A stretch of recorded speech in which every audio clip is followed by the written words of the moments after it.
Hello and welcome to Great British Ghosts. Today we're in the heart of the Cotswolds. Later on I'll be going to the village of Prestbury, which is said to be the most haunted village in the whole of England. But first I'm on my way to Woodchester Mansion, a magnificent Gothic-style manor house.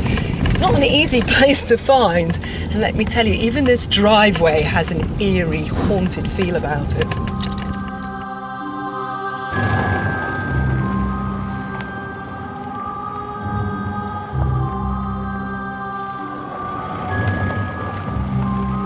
Today's mansion was built in the late 19th century, but sits on the site of a much earlier house which dated back to the 1600s, and the estate itself can trace settlements back to pre-Roman times.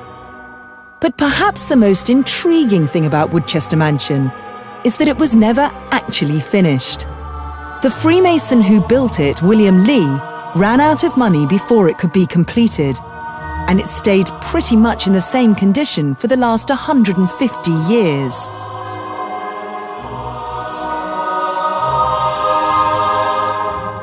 But building this Gothic fantasy came at a human cost.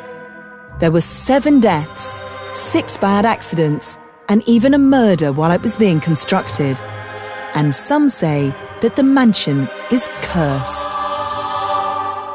You do hear very unusual things throughout the day. Some of them you can explain, birds flying around, possible tiles slipping, but there are every now and again noises that I have no idea where they come from, what's making them, and it is quite strange. The previous director came down here with her partner, and she thought that the paranormal was just a lot of hocus pocus. And they were down in the cellar, I believe, just having a normal chat. And all of a sudden, his hard hat just flew off of his head. And because she was with him, I think it worried her ever so slightly as well. Because, of course, you're very sceptical about these things until you actually experience something yourself.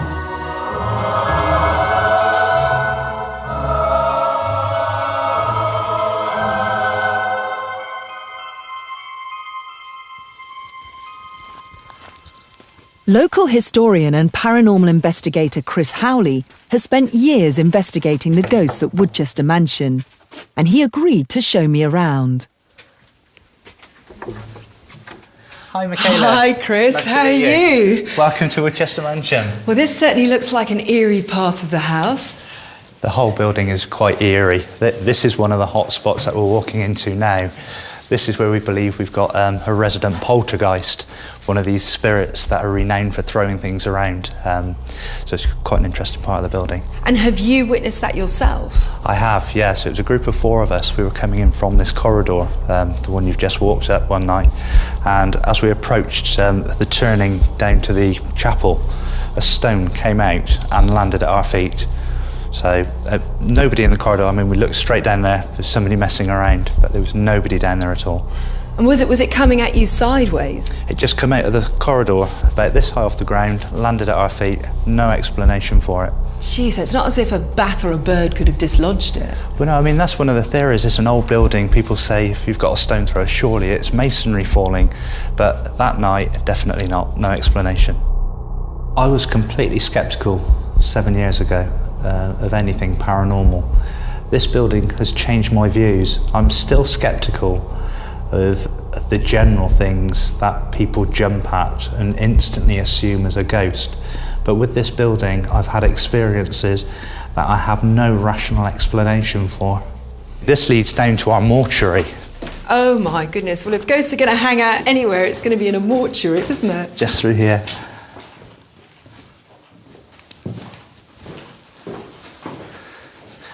Okay, this is actually a Victorian game larder, but the reason we've nicknamed it the mortuary is because during the Second World War we had American and Canadian troops stationed at the mansion doing exercises in preparation for D-Day.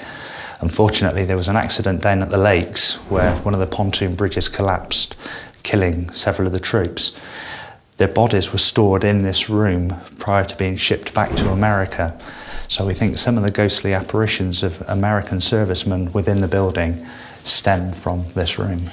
Has anyone actually seen soldier ghosts or spirits? They have. Interestingly enough, 2 years ago, We sent somebody on a lone vigil upstairs, at another location which I will show you later, where they took a picture which appears to be an American serviceman. No way, they've actually got a photograph of him? We've actually got a photograph of him, yeah.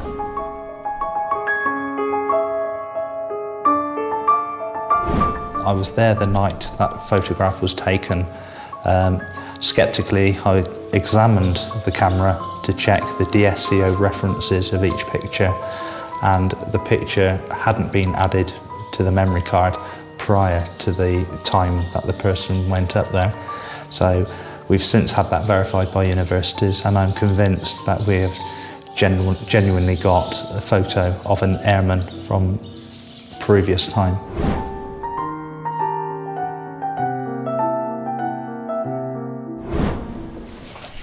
Are there stories all over the house? There are. I mean, if we come to this rather grand spiral staircase here, there's a monk that comes down this stairwell out through the doorway and walks into the chapel itself. Well, is that something that regularly happens? I wouldn't say regular. As with all of the sightings in this building, they're infrequent. You just never know when you're going to get them. But we have actually caught this on video. We've got some footage of this monk walking across that doorway. And what does he look like in the footage? Well, in the footage, it's your typical ghost. It's grainy, but it's just a hooded, shaped figure that glides across the doorway.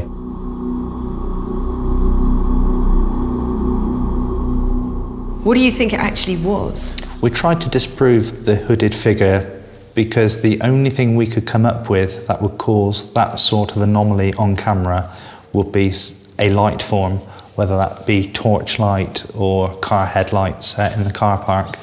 So we reassembled everything the following weekend, and we were trying all sorts. We had torches shining through every window.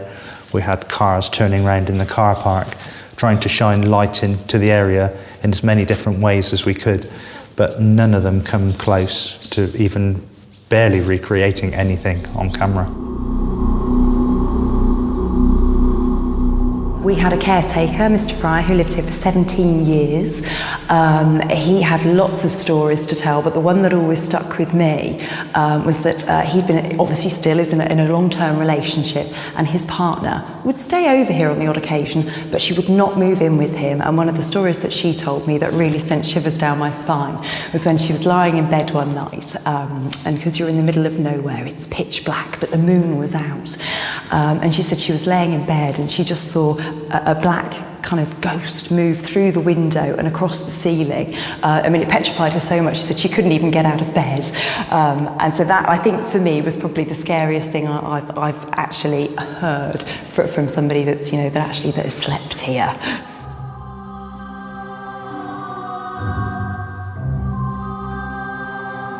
Now, what's the one animal you associate with haunted houses? Bats. Bats in the belfry, flying through the darkness, terrifying any unsuspecting visitors. Well, Woodchester Mansion certainly doesn't disappoint.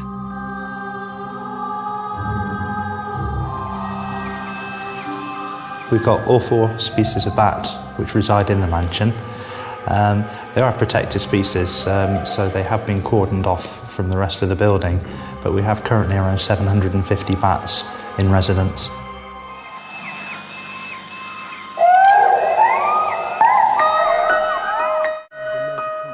C.j.Romer is one of the few academics who have made a study of ghosts.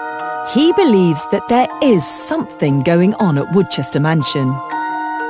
When I first came to Woodchester, it was as a cynic, because after all, although there was a house here before, Spring Park, this house has hardly ever been occupied, and why would a house where no one had lived been haunted? So I came here really expecting to disprove any ghost stories. And we heard someone coming down. It was just before dawn. Somebody came riding up towards the house, canter, down to a trot, down to a walk. And it seemed to actually go past us, but there was nobody there. We never did find a rational explanation for that. So even an old cynic like me had to say, well, actually that was very, very strange. So was it a genuine ghostly experience? I don't know, but I certainly, having talked to a lot of people over the years, would say that Woodchester is very haunted.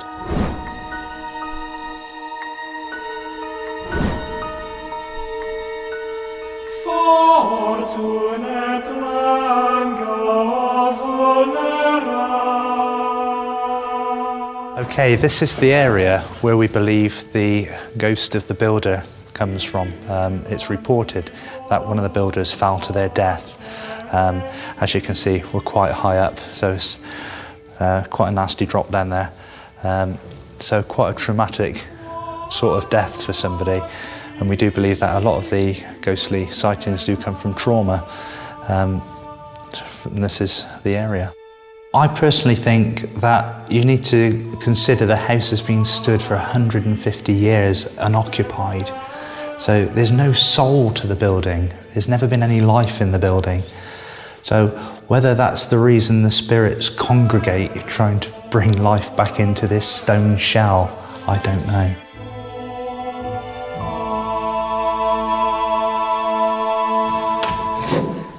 And this is the way to the cellar, where we've had some really quite eerie activity. The cellar's always haunted, isn't it? If anywhere's going to be haunted, it's the cellar. I think you're going to like this. The main activity we've had in the cellar seems to be focused in this final vaulted room. I've got to say, it's freezing down here, isn't it? It does add to the atmosphere. So what have you seen down here? This area is quite bizarre.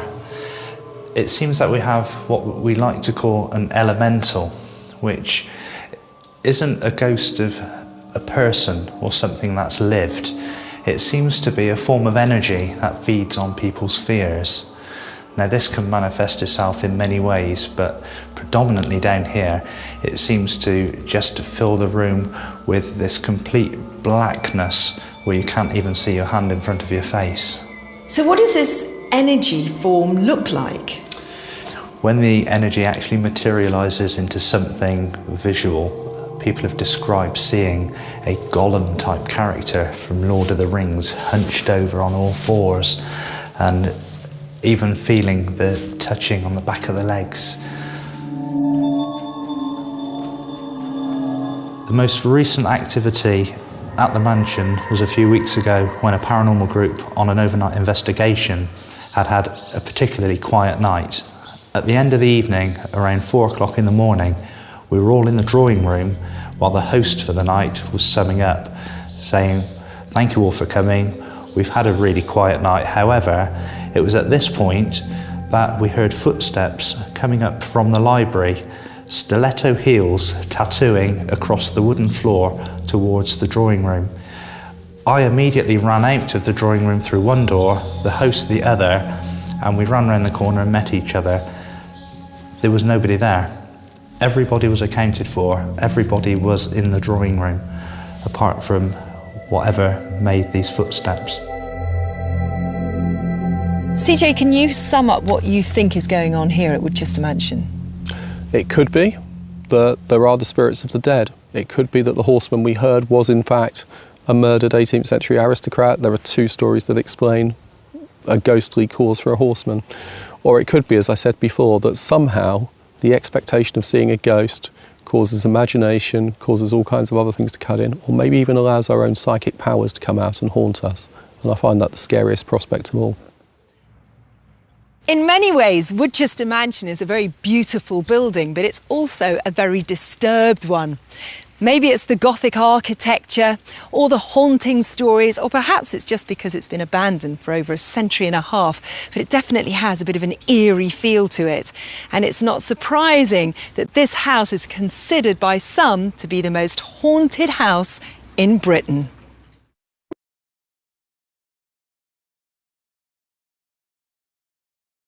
This is Prestbury village near Cheltenham in Gloucestershire, and it's the most haunted village in Britain. There are lots of ghosts that are regularly seen here, from a headless horseman riding through the village to a black abbot who wanders through the graveyard.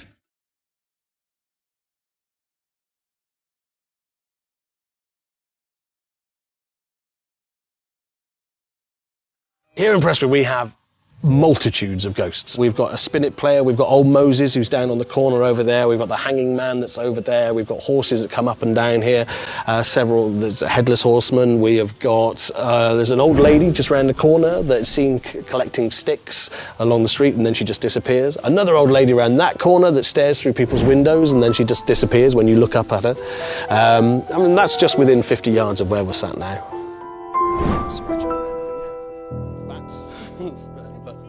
Ross Andrews is a local historian who's written several books about the ghosts in Prestbury, and he agreed to take me on a tour of its most haunted sites. I've seen ghosts as well. This is the important bit. One of the ghosts reported in Prestbury is of supposedly Fred Archer, a jockey. And we're now at the King's Arms, and he's responsible for quite a few of the hauntings here, which include poltergeist activity. It includes windows being opened and closed, even though the entire building has been locked up from the inside, and the only way you can open the windows is from the inside. Now, Fred has also been seen outside the pub, and just coming around this corner here, there was a group of ladies, this is going back quite a few years, and it was during Cheltenham Race Week, so you would expect to see a jockey, so they weren't too shocked when this jockey walked across the road. Only he disappeared halfway across the road. They're all rather freaked out, and they went round the corner, and the whole thing happened again. Fred walked across the road and then disappeared halfway across the road. And he's dressed as a jockey? As a jockey, yes. How did he die? Supposedly he hanged himself here in the pub.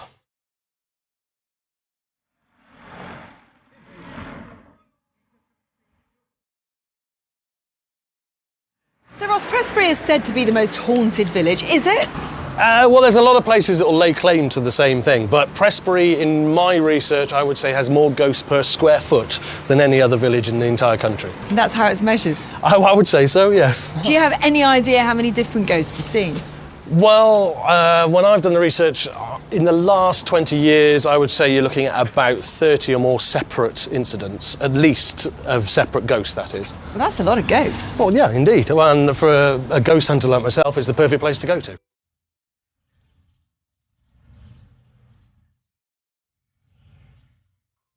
Have there been hauntings here?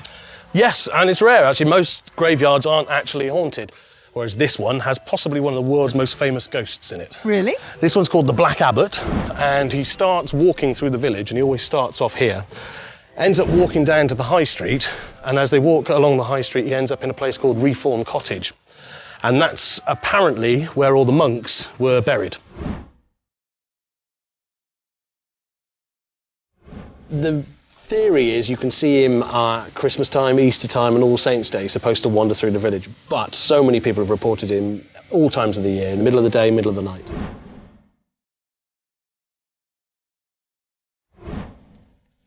So, as you leave the graveyard, you end up in one of the most haunted streets in the world. This is Mill Street.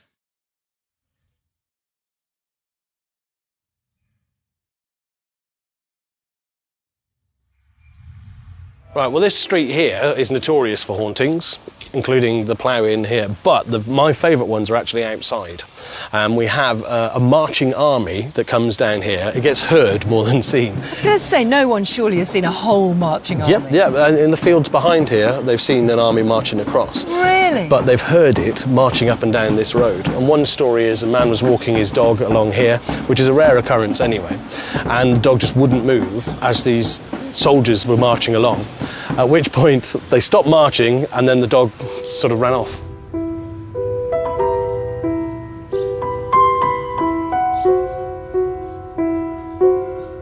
Well, this street here, this is called the Burgage, yet again, a pub here that reports many ghosts, but one of the famous ghosts that they'll report is actually outside in the street. And Prestbury has about 3 famous horseman ghosts, several of which are headless and so on, and one of them happens outside here. And there are reports going way back to Civil War times when a dispatch rider was coming across from Evesham and heading that way, came along the road and somebody had stretched a rope across the road and it took his head off.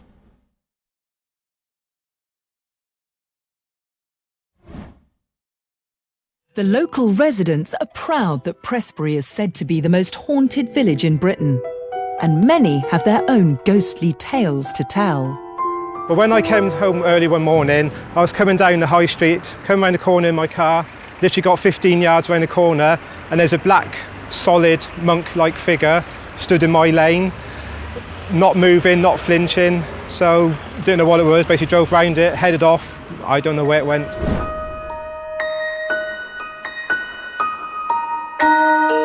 As I came round that way in my car from down Cleeve Hill, I just come around the corner and he just sort of glides across the road and through the wall.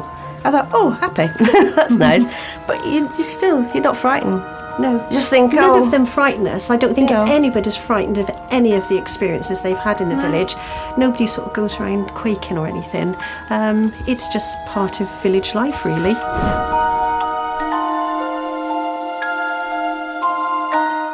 We had a lady come in here once who had never been to the salon before, never been to this area before, and she walked up the stairs and said, "Is there a presence here?"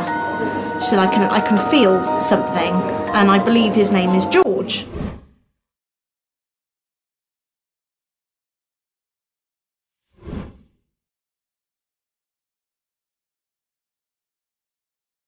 Well, they say that village life is full of interesting characters, but I think most people expect them to be Live ones. Here, however, there's a whole host of fascinating ghostly characters too, which are just part of the rich tapestry of Prestbury village life. Stick around here for long, you don't know who I might bump into. See you next time. Bye-bye.